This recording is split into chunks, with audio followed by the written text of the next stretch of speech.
हरि ओम श्री गणेशाय नमः।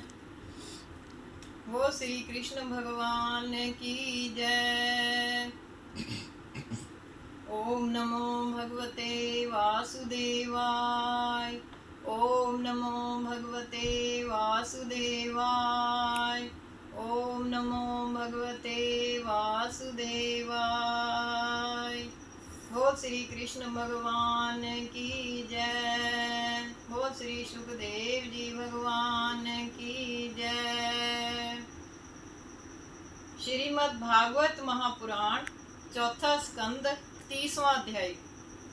हरिहर सांबर पाए कर भक्त प्रचेता वृंद राज्य भोग करने लगे हो करके स्वच्छंद।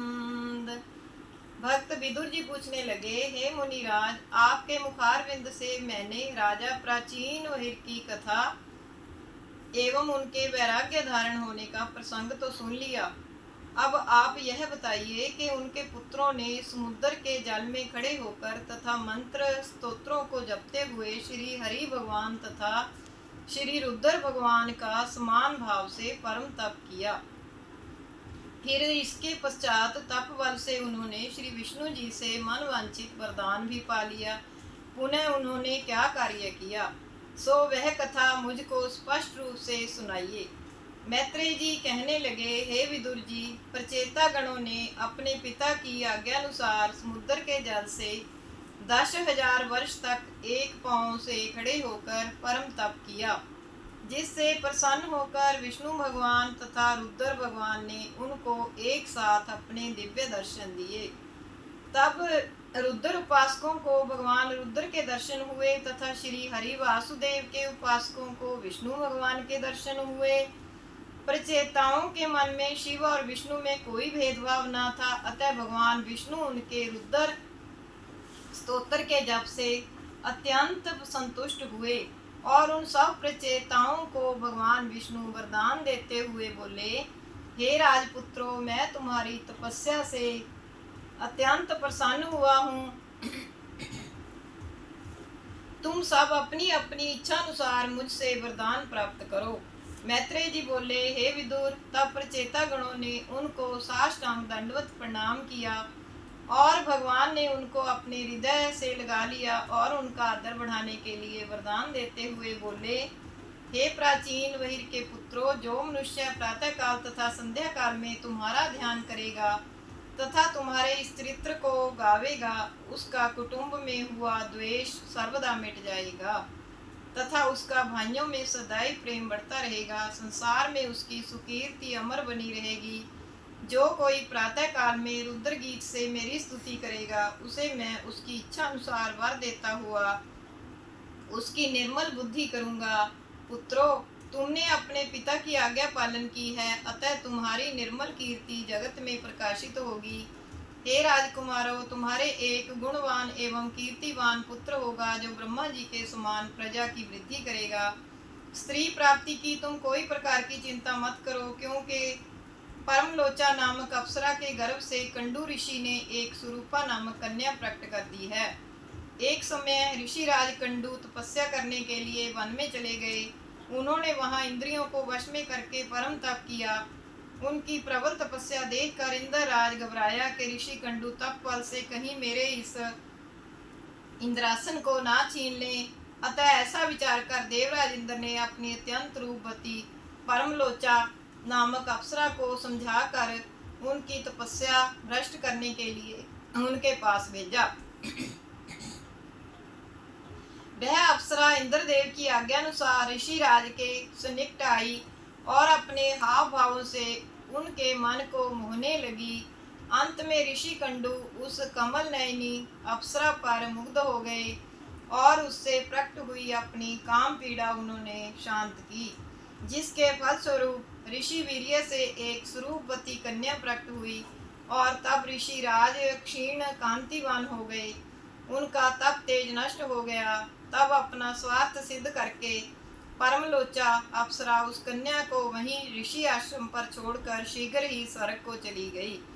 हे विदुर, पुनः ऋषि राज ने अपनी उस कन्या को वृक्ष के नीचे ढक कर लिटा दिया और ईश्वर ही इस कन्या का रक्षक होवे, इस प्रकार से कहकर कंडू ऋषि ने उस कन्या को वहीं छोड़ दिया और स्वयं तपस्या नष्ट कर वहां से उठकर चल दिए। तब वृक्ष ही उस कन्या की अपनी छाया द्वारा रक्षा करने लगे। पुनः वह कन्या भूख से व्याकुल होकर रोने लगी। तब औषधियों के स्वामी निशापति चंद्रमा को दया आई और वे उसके समीप आए। फिर उन्होंने अपनी अमृतमयी तर्जनी अंगुली उसके मुख में डाल दी, जिससे वह कन्या भूख प्यास से मुक्त हो गई। मैत्रेय जी बोले, हे विदुर, तब भगवान ने कहा कि उस कन्या से विवाह कर लो। इस कार्य के लिए तुमको विलंब नहीं करना चाहिए। तुम लोग एक ही धर्म और शील तथा गुण वाले हो। तुम सब लोगों की तुम्हारे जैसे धर्मशील गुण वाली वह एक ही पत्नी होगी। मेरे अनुग्रह से महाबलवान होकर तुम दशों उस कन्या के साथ दिव्य 1000 वर्ष तक पृथ्वी के साथ स्वर्ग के सब भोगों को भोगोगे जो मुझको प्राप्त हो चुके हैं, मेरी शरण में आ चुके हैं। उनको किसी प्रकार का शोक मोह हो ही नहीं सकता। मैत्रेय जी बोले, इस प्रकार भगवान के वचन सुनकर वे प्रचेता लोग हाथ जोड़कर भगवान की स्तुति करने लगे। प्रचेता गण बोले, क्लेशों के नाश करने वाले मन और वाणी के गोचर ऐसे आपके लिए प्रणाम है। हे जगतपते, आपने समस्त क्लेशों के नाश करने वाले अपने रूप का हम लोगों को दर्शन दिया है, अतः यही सबसे बड़ा अनुग्रह हमारे ऊपर आपने किया है।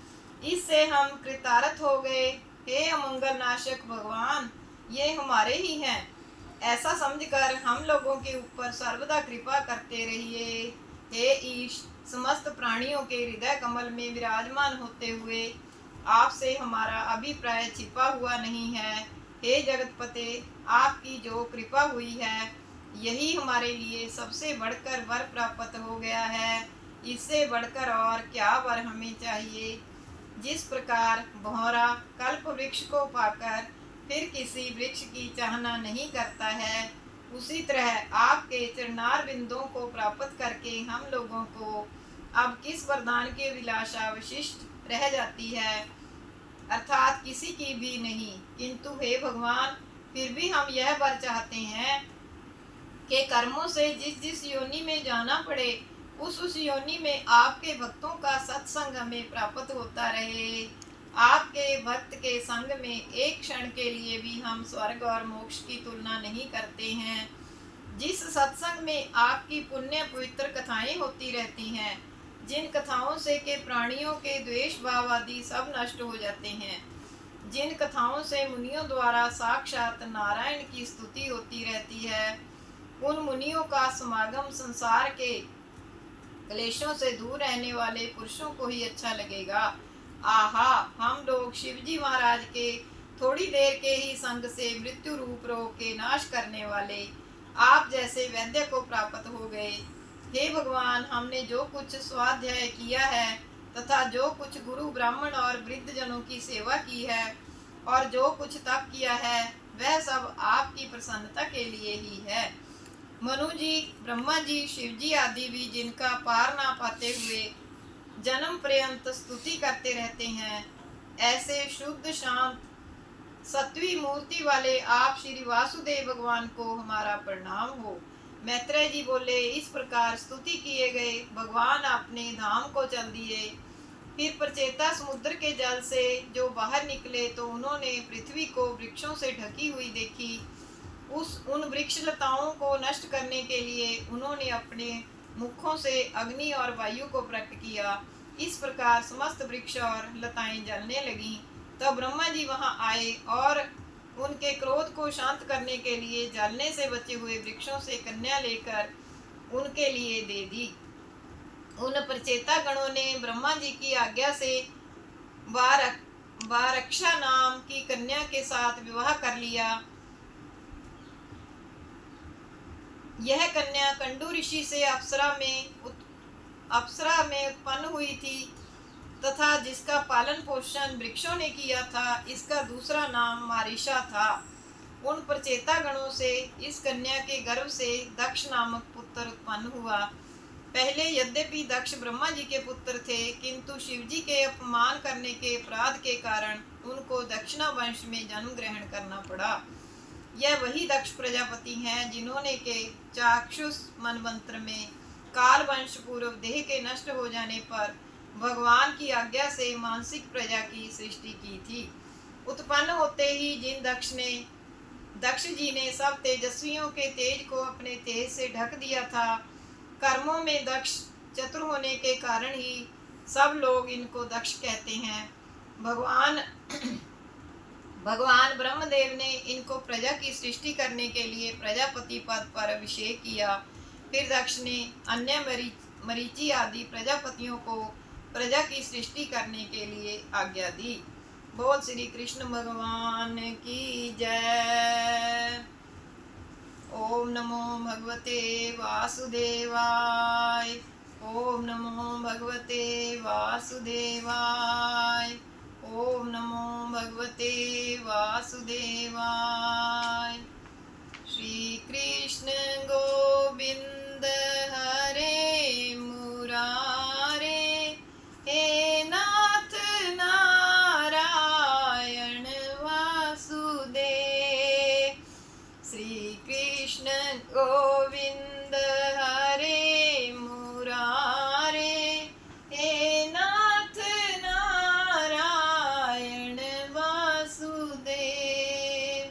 श्री कृष्ण गोविंद हरे मुरारे, हे नाथ नारायण वासुदेव। अच्युतं केशवं रामनारायणं कृष्णदामोदरं वासुदेवं हरिं श्रीधरं माधवं गोपिकावल्लभं जानकी नायकं श्रीरामचन्द्रं भजे। बोल श्री कृष्ण भगवान की जय। बोल श्री सुखदेव जी भगवान की